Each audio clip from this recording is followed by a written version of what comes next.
Hello दोस्तों, आप अपने यूट्यूब चैनल पे आप सभी को स्वागत है। इंडियन ग्लोबल स्टडीज मेरा चैनल है।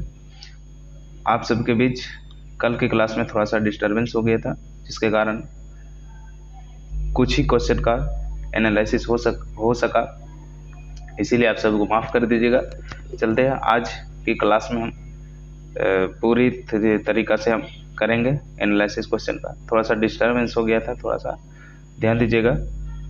तो आप जानते हैं कि बहुत सारे एग्ज़ाम आने वाला है, इसीलिए बहुत सारे एग्ज़ामों के लिए बहुत ही इम्पोर्टेंट क्वेश्चन हम लाए हैं। साइंस का बायोलॉजी का सेशन है, थोड़ा सा ध्यान दीजिएगा। यदि आपको वीडियो मेरा अच्छा लगता है तो अपने दोस्तों के साथ शेयर ज़रूर कीजिएगा और सब्सक्राइब, लाइक बटन और बेल आइकन को दबाना ना भूलें, ताकि आपका कोई भी मेरा वीडियो आपके पास जाने से या उसका नोटिफिकेशन नहीं आने से आप चूक ना जाए देखने से।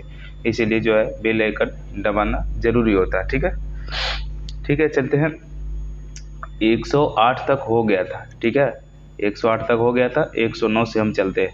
बोल रहा है कि इसमें आमतौर पर पाउंड सिल्क के रूप में जाना जाता है। तो अस्पायरोगायरा को किसके नाम से जानता है? पाउंड सिल्क के नाम से जानते हैं। पाउंड सिल्क के नाम से जानते हैं किसको? अस्पायरोगायरा को पाउंड सिल्क के नाम से जानते हैं। 210 में चलते हैं। एकोस्कियर नहीं है, एकोस्कियर अस्पायरोगायरा नहीं है, ये ऑप्शन पर गया होगा।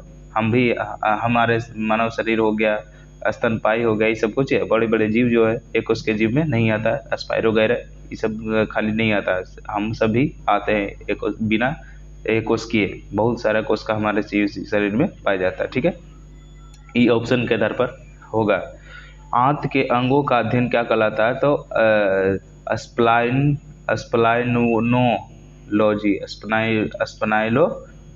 कहलाता है। किस जानवर के 3 दिल होते हैं? तो स्क्विड को कितने दिल होते हैं? 3 दिल। किस जानवर के 3 दिल होते हैं? यहाँ पे ध्यान दीजिएगा, 3 दिल पाए जाने वाले जानवर क्या है? तो स्क्विड है। क्या है? स्क्विड। क्या है? स्क्विड। चलिए आगे। ऐसा कौन सा जीव है जिसके श्वसन अंग तो होते हैं लेकिन मस्तिष्क नहीं होता? श्वसन अंग होता है लेकिन मस्तिष्क उसका नहीं होता। तो स्टारफिश, जिसे हम तारा मछली कहते हैं। एक प्रकार का ये मछली नहीं है, ये सब ध्यान दीजिएगा, मछली का ये ग्रुप में नहीं आता है। जिसके जो स्टार मछली जो है, जिसे तारा मछली कहते हैं, ये मछली के किस्म में नहीं आता है। ध्यान दीजिएगा, यहाँ आता है क्वेश्चन में कि कौन सा जीव जो है क्या बोल सकते हैं, मछली की में आता है। तो मछली के तौर पर स्टारफिश रहेगा। तो आप सब ध्यान दीजिएगा, मछली के कैटेगरी में ये तारा मछली नहीं आता है। कोई दिक्कत? चलिए आगे। कुछ जीव तापमान की एक संकीर्ण सीमा को सहन कर सकते हैं और पनप सकते हैं, ऐसे जीव को क्या कहते हैं? तो स्टेनोथर्मल कहते हैं। स्टेनोथर्मल कहते हैं। कुछ जीव तापमान की एक संकीर्ण सीमा, मतलब कुछ ही सीमा तक ही वो क्या कर सकता है? तापमान सहन कर सकता है और पनप सकते हैं। और वहाँ पे जो है जितना उसके लिए क्षमता होगा, जितना टेम्परेचर वहाँ पे रहेगा, उतने ही में अपना वृद्धि कर सकता है। यदि उससे ज़्यादा हो गया तो उसका विलुप्त हो जाता है। ऐसे जीव को ही हम क्या कहते हैं? तो स्टेनोथर्मल कहते हैं। स्टेनोथर्मल कहते हैं। चलिए आगे के क्वेश्चन को सोल्व करते हैं। स्टेनोथर्मल कहते हैं, ठीक है। क्वेश्चन है अगला। हमारे आसपास के ऐसे परिवर्तन हैं जो हमें उनके प्रति अनुक्रिया करने पर मजबूर करते हैं, क्या कहलाता है? तो संदीपन कहलाते हैं। हमारे आसपास ऐसे परिवर्तन जो हमारे प्रति अनुक्रिया करने में मजबूर करते हैं, उसे हम संदीपन कहलाता है। आगे चलते। बिच्छू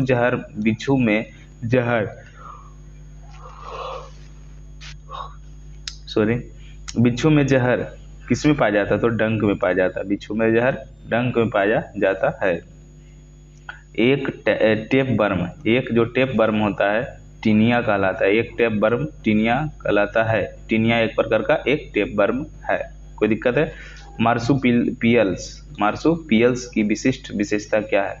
मार्सुपियल्स की विशिष्ट विशेषता जो है नीचे दिया हुआ है, ध्यान दीजिएगा कि वे शिशुओं का थैली में ले जाते हैं।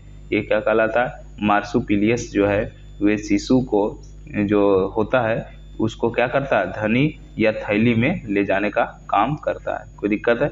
समझ में आया? चलिए आगे क्वेश्चन हम करते हैं।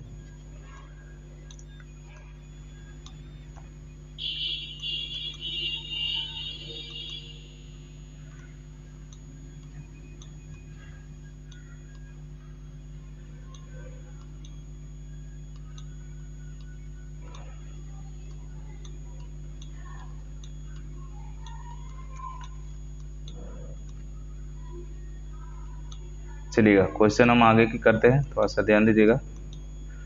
ठंडे खून वाले जानवरों के बारे में क्या सही है? मतलब क्या कहना सही है जो ठंडे खून वाले जानवर होते हैं उनके शरीर का तापमान वातावरण के अनुसार बदलता रहता है। इसका विशेषता क्या है? ठंडे खून वाले जानवरों का इसका विशेषता है उनके शरीर का तापमान जो है वातावरण के अनुसार पर क्या करते रहता है? बदलते रहता है। सॉरी।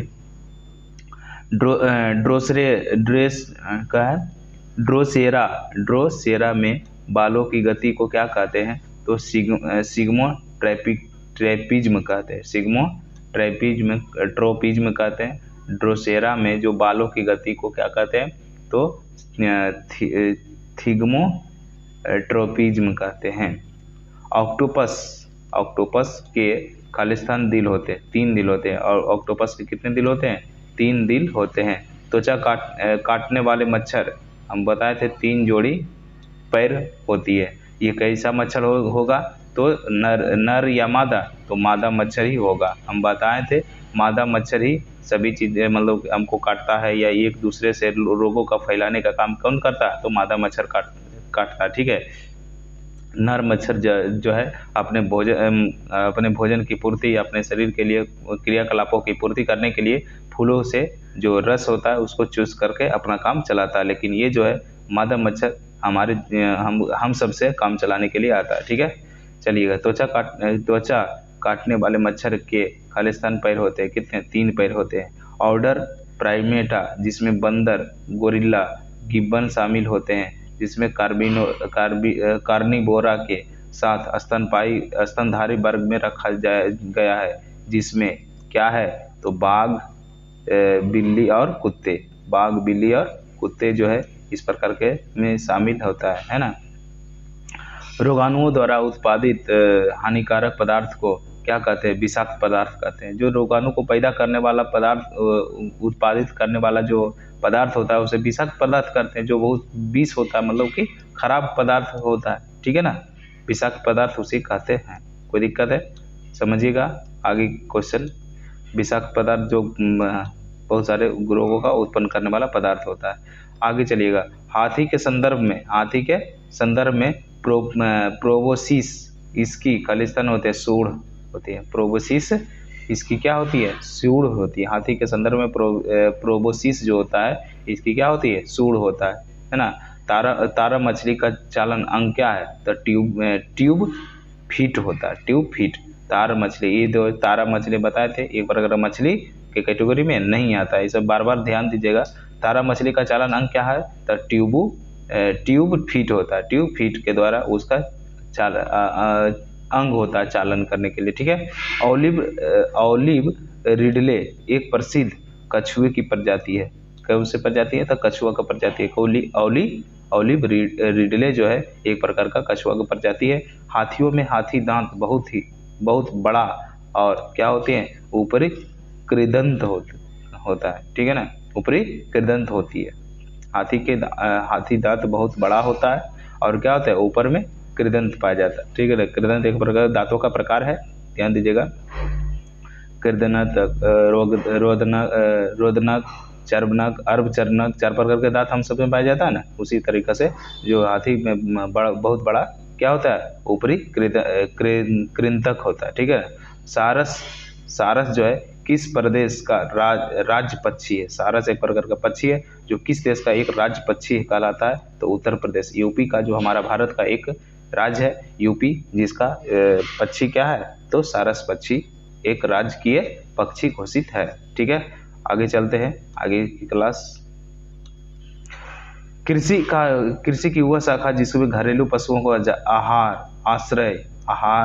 आश्रय, स्वास्थ्य, है ना, प्रजनन से संबंधित क्या कहलाती है? तो पशु चिकित्सा कहलाती है।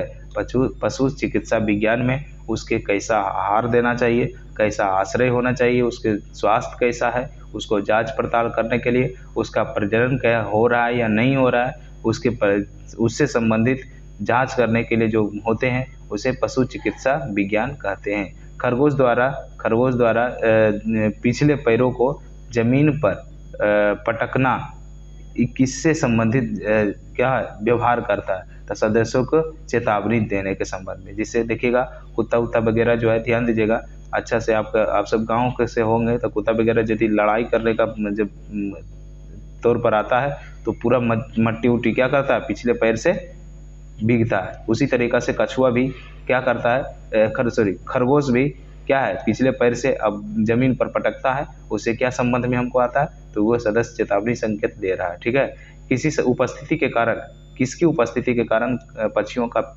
कीट के पंखों को पानी गीला नहीं कर सकते? तो मोम के कारण, मोम उसमें होता है जिसके कारण देखिएगा पक्षी के जो क्या बोलते हैं, पक्षी का जो पंख होता है वो जल्दी गीला नहीं होता। किसके कारण? तो मोम आप अपने शरीर में भी लगा लीजिएगा और पानी उझलते रहिएगा। आप पानी में जाइएगा तो आपका शरीर भीगेगा नहीं। ठीक है, कोई दिक्कत? समझ में आया? कौन से जलीय जंतुओं में गलफड़े नहीं होते हैं? गलफड़े मतलब व्हेल में गलफड़ा नहीं होता है। व्हेल में गलफड़ा नहीं होता है। वो क्या करता है, 1-2 घंटे के लिए पानी समुद्र के अंदर रह सकता है और एक बरते श्वास लेने के लिए ऊपर आता है और एक बरते श्वास लेने के बाद वो 2 से 2.5 घंटा तक क्या कर सकता है, पानी के अंदर रह सकता है। इसीलिए उसके पास गड़फड़ा नहीं होता है। स्तनधारी वर्ग में कौन से संबंधित है? तो व्हेल एक प्रकार का स्तनधारी है। चमगादड़ एक प्रकार का पक्षी के कैटेगरी में रह करके भी क्या है, स्तनधारी है। कंगारू, ठीक है, दरियाई घोड़ा, ये सब क्या है? तो दरियाई घोड़ा ये सब क्या है? तो स्तनपायी जीव में आता है। कोई दिक्कत? समझिएगा, ये सब किसके कैटेगरी में आता है? तो स्तनपायी के कैटेगरी में आता है। चलिएगा, बोल रहा है 235 पे, गर्म खून वाला जानवर क्या होता है? व्हेल का एक गर्म खून होता है। व्हेल का ऐसा खून होता है, तो याद रखेगा गर्म खून होता है। बॉस म्यूटस किसका वैज्ञानिक नाम है? तो जंगली याक का, याक है ना, जंगली याक का नाम क्या है? बॉस म्यूटस। ठीक है ना, बॉस म्यूटस किसका नाम है? तो जंगली याक का। ठीक है, वर्मी कंपोस्ट किसके द्वारा तैयार किया जाता है? तो कृमि के द्वारा क्या किया जाता है? वर्मी कंपोस्ट तैयार किया जाता है। जो हमारे घर वगैरह में जो गोबर से जो खाद वगैरह निकाला जाता है वो वर्मी कंपोस्ट कहलाता है। ठीक है ना, तो उसका क्या इसके द्वारा तैयार किया जाता है? तो कृमि के द्वारा। ठीक है ना, survival of the fit test, survival of the fit test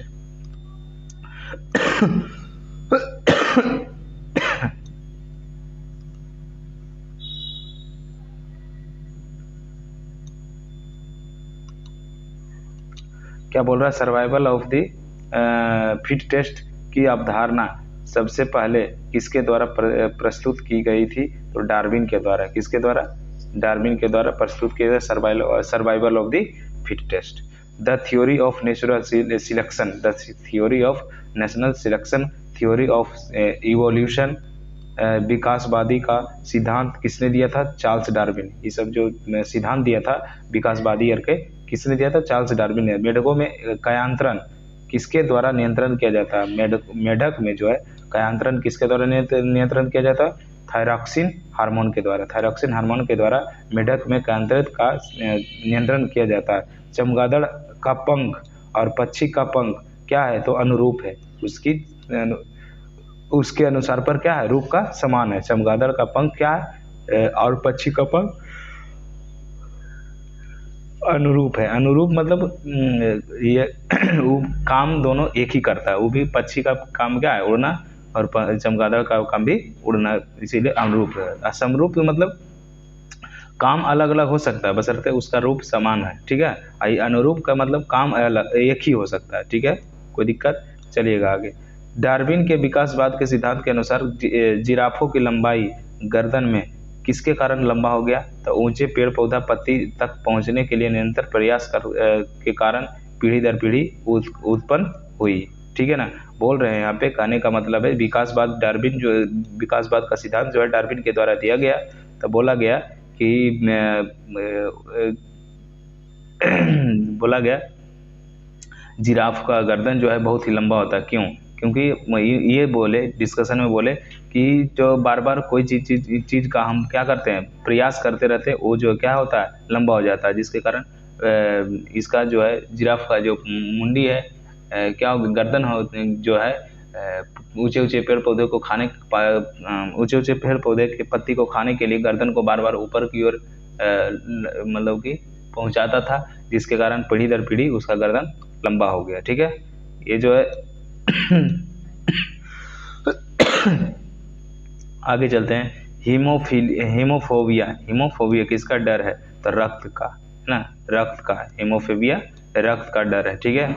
युग को स्तनधारियों का युग के रूप में भी जाना जाता है। तो सेनोजोइक युग को स्तनधारियों का युग के रूप में जाना जाता है। सोनोजोइक जो है युग स्तनधारियों के युग के नाम से जाना जाता है। गिरगिट में रंग परिवर्तन किसके उपस्थिति के कारण होता है? तो क्रोमैटोफोर के कारण वो जो है अपना रंग परिवर्तन करते रहता है। ठीक है। आर्कियोप्टेरिक्स में क्या गुण पाए जाते हैं? तो सरीसृप और पक्षी के गुण पाए जाते हैं। और आर्कियोटेरिप्स में क्या पाया जाता है? तो पक्षी और सरीसृप का गुण पाया जाता है। ठीक है। आगे चलते हैं। चलिए,